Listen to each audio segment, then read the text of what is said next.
तो इस वीडियो के अंदर अपन जो म्यूटेशंस होते हैं कोविड में और जो कोविड के वेरिएंट्स हैं उसके बारे में देखेंगे। और ये भी वीडियो जो है जनरल पब्लिक के लिए है, मतलब आप सबको ही सभी देख सकते हैं, मेड स्टूडेंट्स के साथ साथ बाकी जनरल लोग भी। तो इस वीडियो का टाइटल से मैंने रखा है द गेम ऑफ म्यूटेशंस। ठीक है, तो अपन इस स्टोरी की स्टार्टिंग करते हैं। सबसे पहले डेटा देख के, थोड़ा सा डेटा देख के हमको ये पता पड़ता है कि जो यूके है वो सबसे ज्यादा सीक्वेंसिंग करता है 10%। अभी किस चीज की सीक्वेंसिंग है, मतलब यूके में जितने कोविड पॉजिटिव पेशेंट्स आ रहे हैं उन कोविड पॉजिटिव पेशेंट का सैंपल लिया और उन सैंपल को सीक्वेंस कर दिया। सीक्वेंस यानी कि जो कोविड के अंदर जेनेटिक मटेरियल है, जेनेटिक मटेरियल में बेस पेयर्स होते हैं इस तरीके से, उनका सीक्वेंस निकाल के उसको स्टोर कर लिया अपने पास। ठीक है, that is known as sequencing. तो सबसे ज्यादा करता है यूके। 10% पेशेंट्स को, जो उनके पॉजिटिव कोविड पॉजिटिव पेशेंट्स है उसमें 10% पेशेंट्स की सीक्वेंसिंग करता है यूके। यूएस करता 2% की, और इंडिया का टारगेट है कि 5% पेशेंट्स की सीक्वेंसिंग की जाएगी। लेकिन करंट सिनेरियो ये है कि हमने अभी तक सिर्फ 20,000 पेशेंट्स की सीक्वेंसिंग की है। ठीक है, अब सीक्वेंसिंग जरूरी क्यों है? Because it helps in studying about mutations and variants. Actual में क्या होता है, सीक्वेंसिंग करने से हमको ये पता पड़ता है कि जो नॉर्मल, जो सबसे पहला वेरिएंट था कोविड का, जो चाइना में ओरिजिनेट हुआ था, ये वाला जो बेसिक वेरिएंट था सबसे पहला, जो 2019 में चाइना में देखा गया था, उसके अंदर जो 29,000 बेस पेयर्स थे। एक ही जो है जी सी जो लिखा है, this is a base pair, this is 1 base pair, 2 base pair, 3 base pair, 4 base pair, ये बेस पेयर्स है। अब जो सबसे पहले चाइना में देखा गया था बेस पेयर या वेरिएंट, उससे कितने ज्यादा चेंज आया है ये देखते हैं हम इन सीक्वेंसिंग से। सीक्वेंसिंग से क्या हुआ, हम हमारा एक सीक्वेंस निकालते हैं कि भाई इस वेरिएंट से, फॉर एग्जांपल इंडिया में जो वेरिएंट है उसका हमने सीक्वेंस निकाला और जो चाइना का वेरिएंट था उसका सीक्वेंस हमारे पास है। उन दोनों को कंपेयर करेंगे और जो चेंज आया है, जिन जिन जगहों पे चेंज आया उन जगहों का हम एनोटेट कर लेंगे, उन जगहों का हम देख लेंगे और फिर हम बोलेंगे कि इसमें इतना इतना चेंज आया और इतने इतने चेंज की वजह से इस कोविड के या इस वायरस के जो प्रोटीन है, स्पाइक प्रोटीन वगैरह, उसके स्ट्रक्चर में चेंज आया। बेसिकली जेनेटिक मटेरियल के चेंज की वजह से ही उसका जो स्पाइक प्रोटीन है उसमें चेंज आता है, जेनेटिक मटेरियल के चेंज की वजह से। क्योंकि जेनेटिक मटेरियल ही अल्टीमेटली हर प्रोटीन बनाता है, हर ऑर्गेनिज्म में। Virus is not an organism, लेकिन हर चीज के अंदर जो प्रोटीन बनता है वो आपके जेनेटिक मटेरियल डीएनए और आरएनए के बेसिस पे बनता है। ठीक है, अब वायरस के अंदर बेस पेयर कैसे है, कई लोग ये पूछेंगे। बेस पेयर का मतलब होता है कि 2 स्ट्रैंड है। अब 2 स्ट्रैंड डीएनए में होते हैं, आरएनए में नहीं होते, और कोविड एक आरएनए वायरस है। तो एक्चुअल में हम करते क्या, हम कॉम्प्लीमेंट्री डीएनए फॉर्मेशन करते हैं। हम क्या करते हैं, जो उसका आरएनए है उस आरएनए को लेते हैं और उस आरएनए के जैसा ही, उस आरएनए का जैसा ही उसके कॉम्प्लीमेंटरिटी का सिस्टम एक अलग होता है, उसके कॉम्प्लीमेंट्री उसके जैसा ही एक अलग हम डीएनए बना लेते हैं जो डबल स्ट्रैंडेड होता है, और वहां से हमको बेस पेयर मिल जाते हैं। तो वो जब हमने डबल स्ट्रैंडेड कॉम्प्लीमेंट्री डीएनए बनाया चाइना वेरिएंट का, तो हमको 29,000 बेस पेयर मिले उसके अंदर। ठीक है, अब point mutation, that is change at single base pair. अब इस म्यूटेशन के भी बहुत सारे टाइप्स होते हैं, जिसमें से एक टाइप है पॉइंट म्यूटेशन। पॉइंट म्यूटेशन का मतलब होता है ये बेस पेयर सीक्वेंस, ये डीएनए का कोई स्ट्रैंड है, उसके अंदर एक ही हमने उस डीएनए के स्ट्रैंड को हमने जूम कर लिया और उसकी फोटो खींच ली।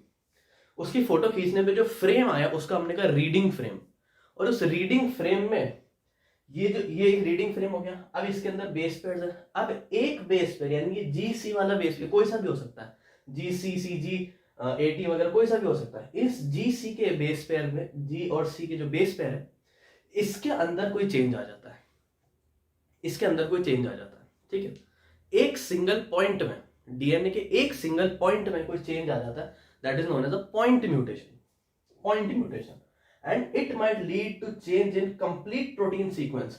एक्चुअल में होता क्या है, जो डीएनए होता है वो डीएनए जो होता है वो एमआरएनए बनाता है। एमआरएनए आगे जाकर के प्रोटीन बनाता है। तो ये डीएनए है, इससे एमआरएनए बनेगा, और एमआरएनए में भी ऐसा ही सीक्वेंस होगा, बस टी की जगह वहां यू होता है। ठीक है, अब जो एमआरएनए है इसमें 3-3 के बेसिस पे, मतलब ये जो 3 बेसिस है, 3 बेसिस, ये एक अमाइनो एसिड बनाएंगे। 3 बेस एक अमाइनो एसिड बनाते हैं, और अगर इनमें से एक भी बेस चेंज हो जाए, यानी ए सी जी अगर एक अमाइनो एसिड बनाएंगे, और अगर इनमें से सी चेंज हो जाए और इस सी की जगह कोई और आ जाए, तो ये जो अमाइनो एसिड था ना, ये अमाइनो एसिड कंप्लीटली चेंज हो जाएगा। और अगर एक अमाइनो एसिड एक प्रोटीन में कंप्लीटली चेंज हो जाता है तो उससे पूरा प्रोटीन चेंज हो जाता है। इसका एक बहुत अच्छा एग्जांपल है सिकल सेल एनीमिया।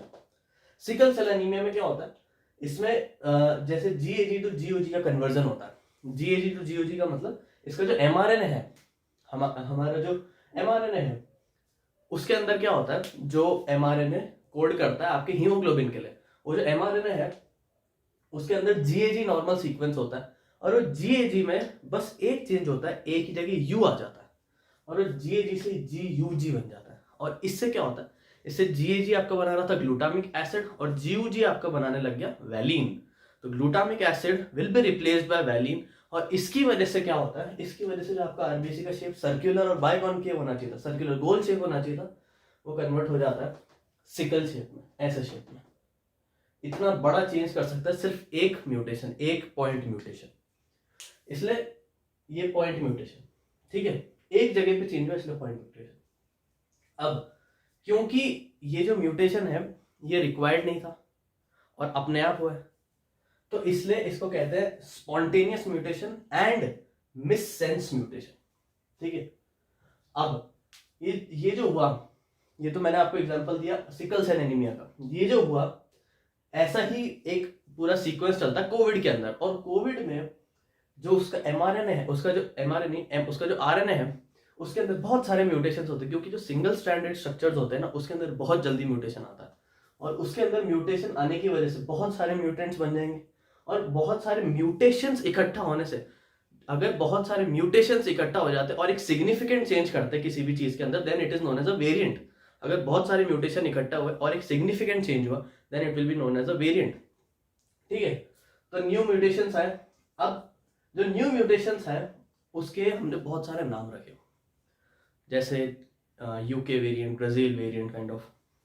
लेकिन प्रॉब्लम है किसी भी कंट्री का नाम एसोसिएट करना सही नहीं है, तो हमने बहुत सारे इसके मेथड्स निकाले नेमिंग करने के, वायरस की नेमिंग करने के हमने बहुत सारे मेथड्स निकाले, ठीक है। तो उन मेथड्स में कई सारे मेथड्स होते हैं, जैसे पेंगोलिन मेथड है जिसमें जो नाम होता है वो A या B से स्टार्ट होता है, और एक मेथड है जिसमें जो आपका ABCD वाले लेटर्स होते हैं उनमें से एक लेटर लिया जाएगा, उसके आगे नंबर्स लगाए जाएंगे, ऐसे ये नंबर्स लगाए जाएंगे, एक लेटर लिया नंबर लगाया, एक और लेटर लिया, ठीक है। फिर WHO ने सोचा कि इनका कोई और नाम रखा जाए, तो कुछ इनके एक निकनेम टाइप इनको देने लगे। जैसे ही N501Y है इसका नाम रख दिया नेली, जो D618G है इसका नाम रख दिया डग, ठीक है। और आपको ये जान के ताज्जुब होगा कि जो हम एक वेरिएंट सुनते हैं उसके भी बहुत सारे टाइप के म्यूटेशंस होते हैं। जैसे यूके वेरिएंट में ऐसा नहीं कि उसका जो RNA है वो फिक्स्ड है, वही है हर एक में सीक्वेंस, ऐसा नहीं होगा, उसके भी बहुत सारे तरह के म्यूटेशंस होंगे। तो यूके वेरिएंट, सिर्फ यूके वेरिएंट के 17 म्यूटेशंस है, 17 म्यूटेशन सिर्फ यूके वेरिएंट के।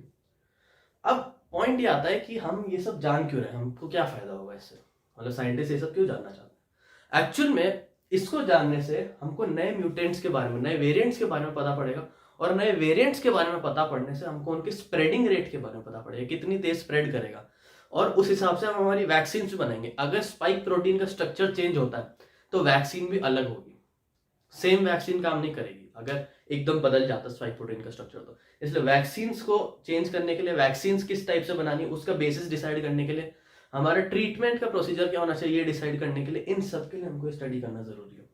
For treatment and prevention, her mutant का प्रिवेंशन भी अलग अलग होगा ना, कौन कितना ज्यादा स्प्रेड कर रहा है, कितनी ज्यादा सिवियरिटी है, इस हिसाब से। और हमें हमारी प्रिपरेशंस करने के लिए, जैसे अभी जो वेरिएंट इंडिया में चल रहा है उसके अंदर बहुत जल्दी लंग्स इन्फेक्ट हो रहा है और लंग्स का बहुत ज्यादा डैमेज हो रहा है बहुत जल्दी, तो हमको अभी ये प्रिपेयर करना खुद को कि हमको ऑक्सीजन की बहुत ज्यादा जरूरत पड़ने वाली, तो उस हिसाब से हमको खुद को प्रिपेयर करने के लिए भी इसको जानना जरूरी है, ठीक है। And prevention is the best cure right now, तो ऑलवेज वेयर अ मास्क और वैक्सीन लगवाइए if you get a slot. Thank you.